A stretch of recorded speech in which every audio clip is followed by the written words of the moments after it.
1108। अच्छा, याद है आपको। तो क्या ये नोएडा वाले इकट्ठा होकर 1108 आंगनवाड़ी में शैक्षणिक साधन नहीं पहुंचा सकते हैं? पहुंचा सकते हैं कि नहीं पहुंचा सकते? तो करिए मित्रों, ये करने की आवश्यकता है।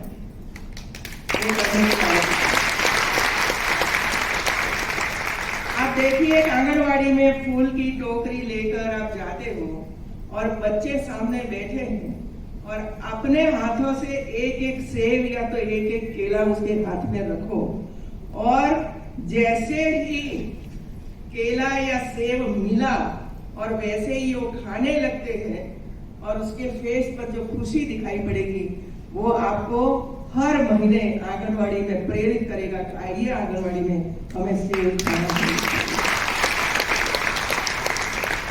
कभी नहीं खाया है मित्रों, कभी नहीं खाया और हमारे घर में बिगड़ जाता है। लाते हैं, बच्चे खाते नहीं और वहां खाना नहीं मिलता। वो स्थिति को हमें सुधारना है और इसी वजह से मैं आज आपके बीच में आई हूं।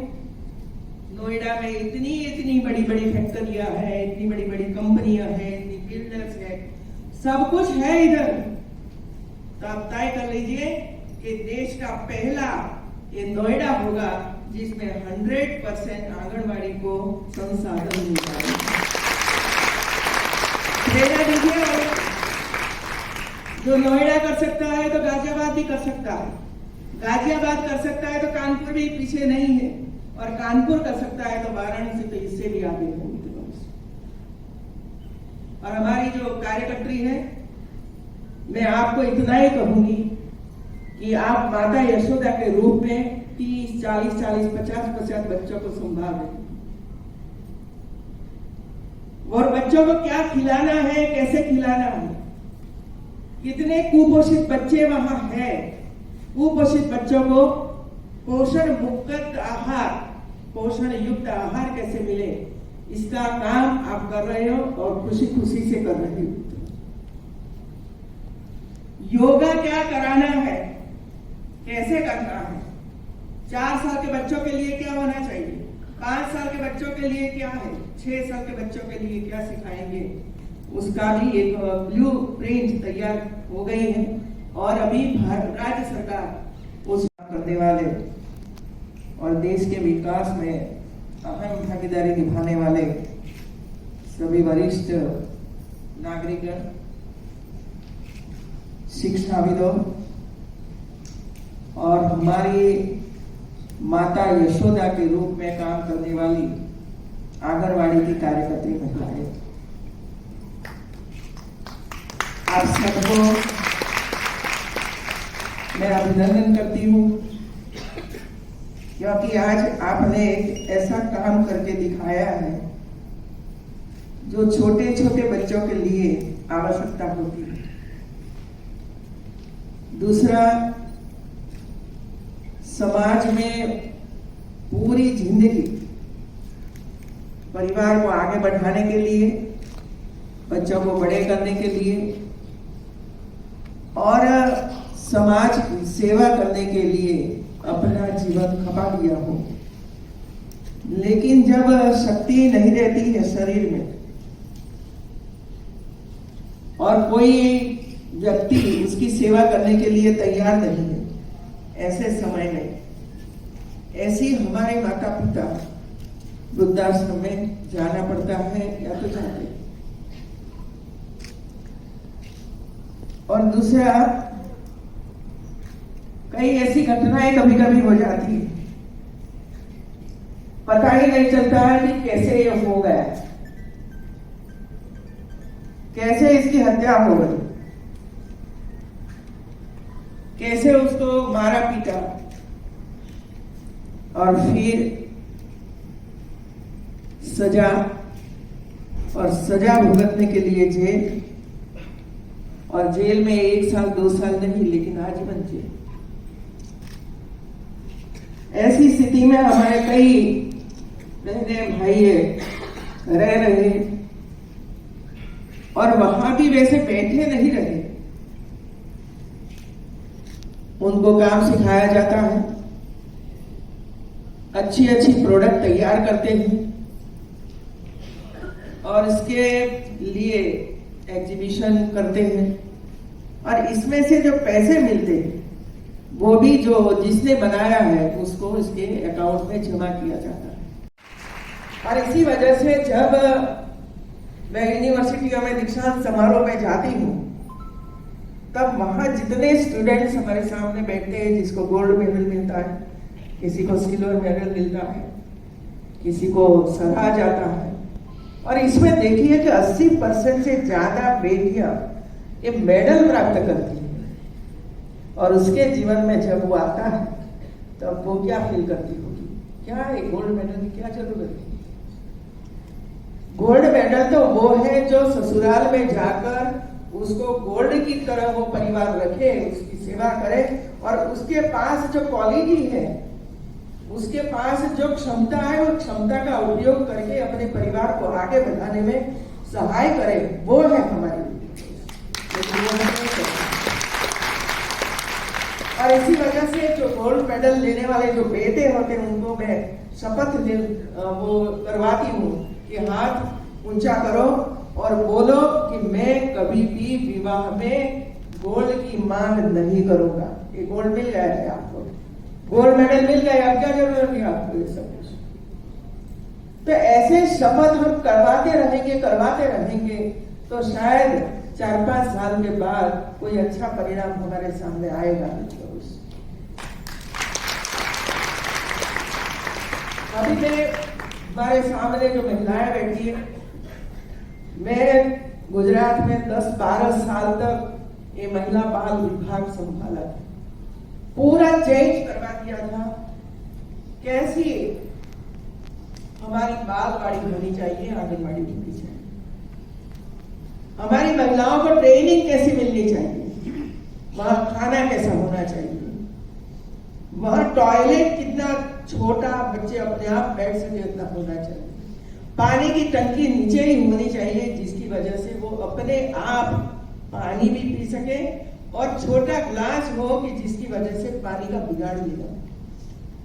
जब हमारे प्रधानमंत्री बोलते हैं कि हम आत्मनिर्भर भारत बनाए, तो मैं ये कहना चाहती हूँ हम हमारे बच्चों को पहले आत्मनिर्भर बनाएंगे। क्या जरूर है आंगनवाड़ी में कि आंगनवाड़ी की महिलाएं पानी का ग्लास भरकर सभी बच्चों को पिलाए। बच्चों को स्वयं आप हाथ में ग्लास दे दीजिए और बोलिए कि वहां जाइए। होती है तब उसके अकाउंट में जो पैसे होते हैं उसको दिया जाता है। तो ऐसी काफी व्यवस्था है, जेलों में है। वृद्धाश्रम तो ऐसी व्यवस्था नहीं हो सकती है क्योंकि ऐसी स्थिति होती है जो नहीं कर सकते। हम लोग जब वहां जाते हैं तब मैं मानती हूँ कि खाली हाथ नहीं जाना चाहिए, तो लेकर जाते हैं, सबको मिलते हैं, बातें करते हैं। सबसे पहले मैं लखनऊ में जब एक कार्यक्रम का आयोजन किया तो मुझे पता नहीं था कि एक ही जेल में 300 महिलाएं जेल काट रही।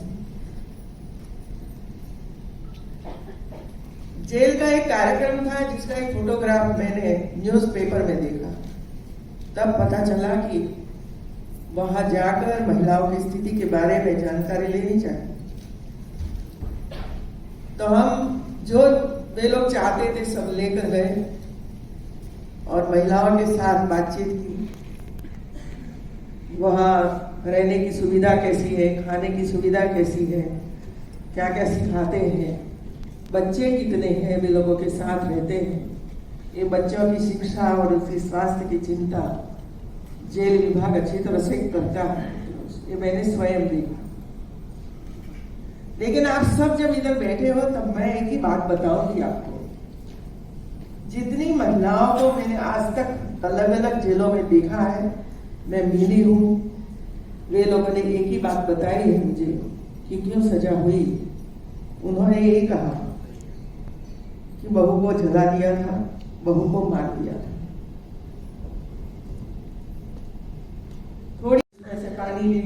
और खेली। और वो जो आदत उसकी आंगनबाड़ी में होगी, वो ही आदत उसको घर में जाकर वही आदत से वो पानी पिएगा। लेकिन क्या करेगा बेचारा, इधर आपने तो ये कर दिया, लेकिन घर में तो बड़ा है ऊपर, तो वहां तो माँ ही करती रहेगी, बेटा ले लो पानी, बेटा ले लो पानी। टॉयलेट, छोटा टॉयलेट होता नहीं, बड़े टॉयलेट ही होता है। तो जब हम घर का कंस्ट्रक्शन करते हैं या स्कूल का कंस्ट्रक्शन करते हैं, तब इस सभी बातों को ध्यान में रखकर छोटे छोटे बच्चों के लिए भी ऐसी सुविधाएं बनानी चाहिए, उपलब्ध होनी चाहिए। बच्चे क्यों स्कूल में आते, आंगनबाड़ी में आएंगे? उसको खेलना सबसे ज्यादा पसंद है, टॉयज सबसे ज्यादा पसंद है। जहां खेलने का मिलेगा, जहां टॉयज मिलेंगे, जहां अच्छा भोजन मिलेगा, वहां दौड़ता हुआ बच्चे आएंगे, समय पे आएंगे, बैठेंगे, सोचेंगे और खेल करेंगे। साथ में हम उसको कुछ न कुछ सिखाएंगे।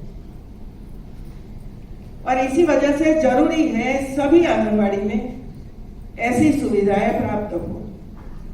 लेकिन देखिए, कोई सरकार एक साथ ये सब नहीं दे सकती, क्योंकि मैं भी सरकार चलाकर आई हूं।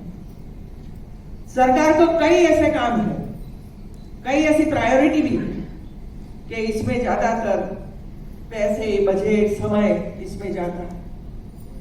तो जो अन्य विभागों में जो हिस्सा होता है, वो हिस्सा उसको मिलेगा, तो एक साथ वो काम नहीं हो सकता है।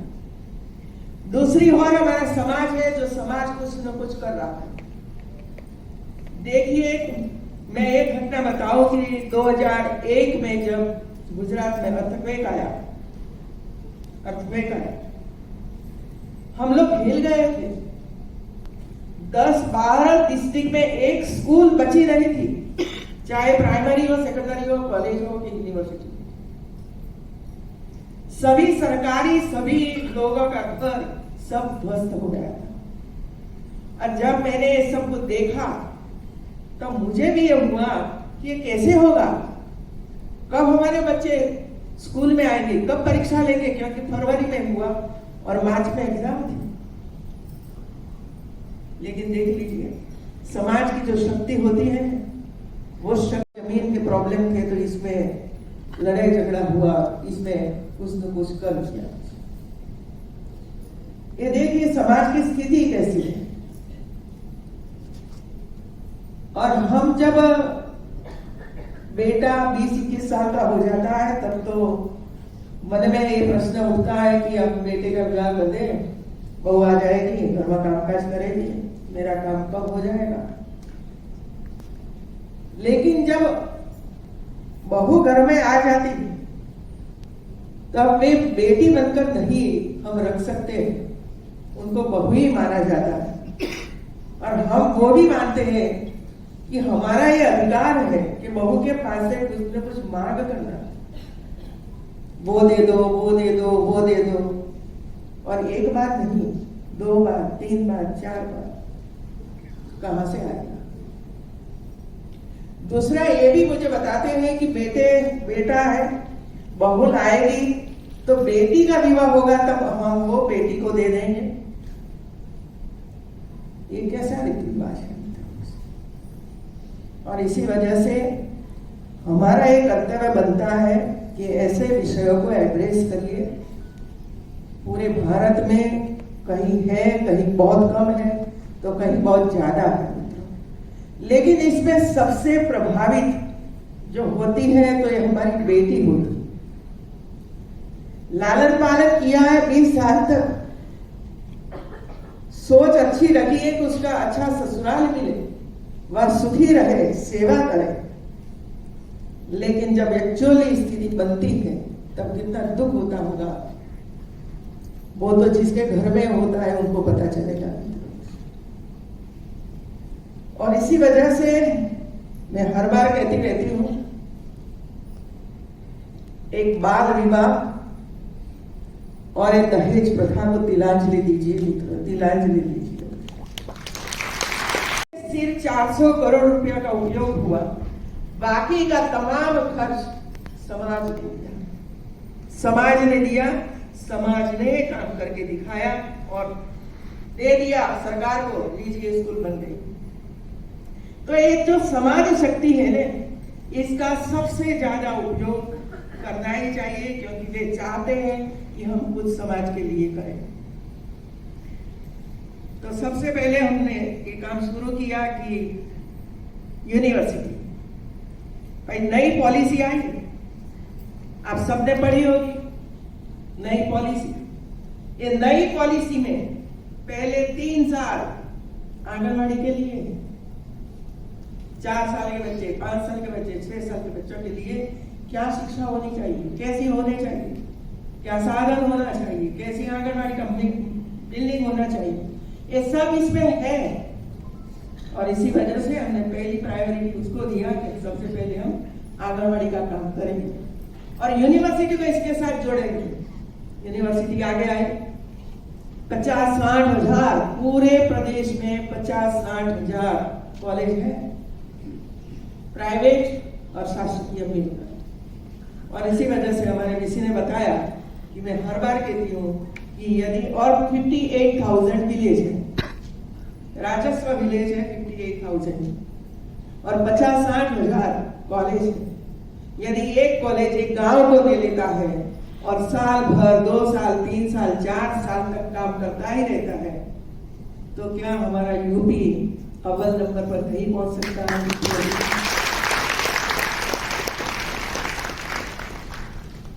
तो यूनिवर्सिटी और हमारे कॉलेज सबने मिलाकर बच्चों को जो शैक्षणिक साधन चाहिए ये सब देने का प्रयास किया है।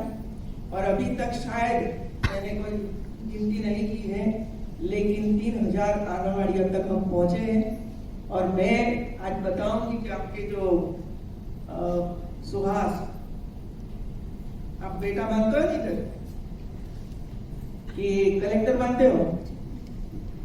कल मुझे मिला था तो मुझे इतना हर्ष से बताता था कि जब मुझे सिल्वर मेडल मिला और मैं इधर आया तो मुझे अब कोई डीएम के लिए जानता नहीं है, लेकिन वो बोलते हैं कि हमारा बेटा है और हमारा बेटा ही मेडल लेकर आया। तो आप सब लोग तय कर लीजिए ना, हमारी महिलाएं भी खुश हो जाएगी कि नोएडा में हमने आरंभ किया और सबसे पहले वाराणसी में प्रधानमंत्री जी की सूचना से मैंने ये काम शुरू किया और वह 300 आंगनबाड़ियों को 3 दिन का प्रशिक्षण हम लोगों ने दिया। और आज इसी तरह हमारी आंगनबाड़ी में महिलाएं काम कर रही हैं। इसकी तर्ज पर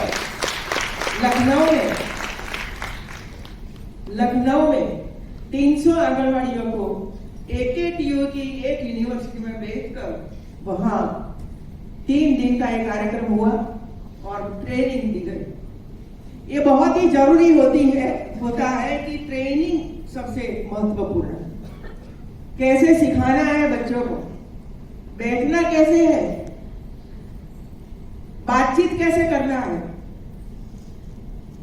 और खिलौना का उपयोग करके पर्यावरण, मैथ, साइंस कैसे सिखाया जाता है, स्पोर्ट्स के माध्यम से पर्यावरण, मैथ्स कैसे सिखाया जाता है, ये सब एक पाठ्यक्रम में है।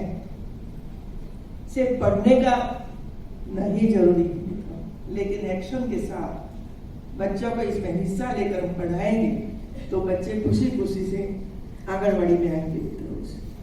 तो ये सब देने का काम आप सबने किया है, इसी वजह से आप सबको मैं बहुत बहुत बधाई देती हूँ। तो कम समय में हम दौड़ते हुए समाज आगे आया और सबने तय कर लिया कि बताइए हमें कहाँ स्कूल बनानी है, कहाँ पानी की व्यवस्था करनी है, कहाँ रोड बनाना है, हम सदिया हैं। और पूरे भारत के ऐसी समाज सेवी और NGO, विदेश में से कई लोग आए और एक पूरा एक मैनेजमेंट किया कि इधर स्कूल बनाना है, वहां बनाना है, वहां हॉस्पिटल बनाना है, वहां PSC CSC सेंटर बनाना है, वहां रिपेयरिंग काम करना है, वहां साधन लाना है।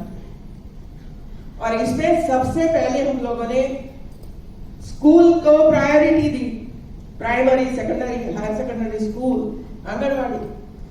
तो एक और पढ़ाने का काम शुरू किया, टेंट लगाकर, और दूसरी ओर रिपेयरिंग करने शुरू किया और नई नई स्कूल बनाने का काम किया।